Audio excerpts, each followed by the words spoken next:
আজ শনিবার, ক্লাস থেকে ফিরে ভাবলাম কি রান্না করব। আমার বর একটা ছোট্ট এঁচড় এনেছিল। ও বলেছিল চিংড়ি মাছ আনলে ওটা চিংড়ি মাছ দিয়ে করতে। আর জানো তো, চিংড়ি মাছ দিয়ে এঁচড় খেতে খেতে না জিনিসটা খুব বোর হয়ে যায়। তো ভাবলাম একটু অন্যরকম কিছু করি। এঁচড়গুলোকে নুন হলুদ দিয়ে সেদ্ধ করে নিয়েছিলাম আর চিংড়িগুলো ভালো করে ধুয়ে টুকরো টুকরো করে নিয়েছিলাম।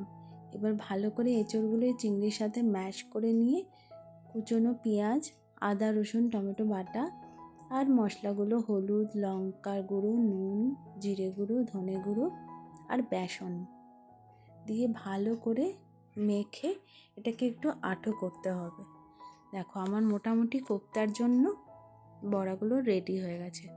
এবার সাদা তেল গরম করতে বসিয়ে আস্তে আস্তে কিন্তু এই বড়াগুলোকে ভেজে নিতে হবে, মানে কোপ্তাগুলো ভেজে নিতে হবে। কিন্তু খুব জোরে আঁচ দিলে কিন্তু পুড়ে যাবে, ভেতরটা কাঁচা থেকে যাবে। ওই জন্য আমি আস্তে আস্তে করেই করেছি, অল্প আঁচে। দেখো মোটামুটি কোপ্তাগুলো ভাজা হয়ে গেছে। এবারে যে বাকি তেলটা ছিল ওটার মধ্যে গোটা জিরে, তেজপাতা আর গোটা শুকনো লঙ্কা দিয়ে ওর মধ্যে দিয়ে দিলাম বাকি পেঁয়াজ কুচিটা আর ওই বাটা মশলাটা যতটুকু ছিল।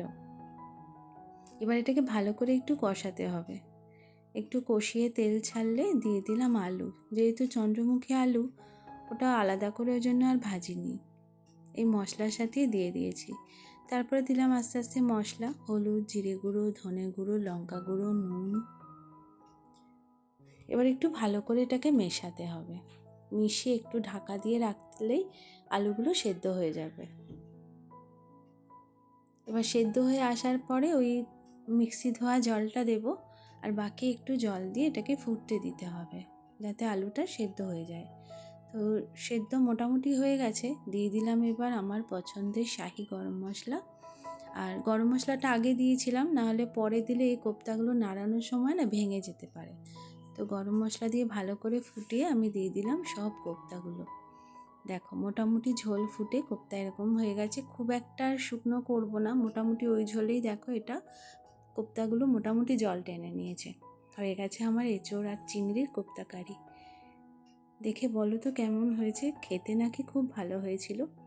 আমাদের বাড়ির সবার খুব পছন্দ হয়েছে। দেখো আর এঁচোড়টার ভেতরটা কিন্তু খুব একটা কাঁচাও নেই, ভালোই হয়েছে।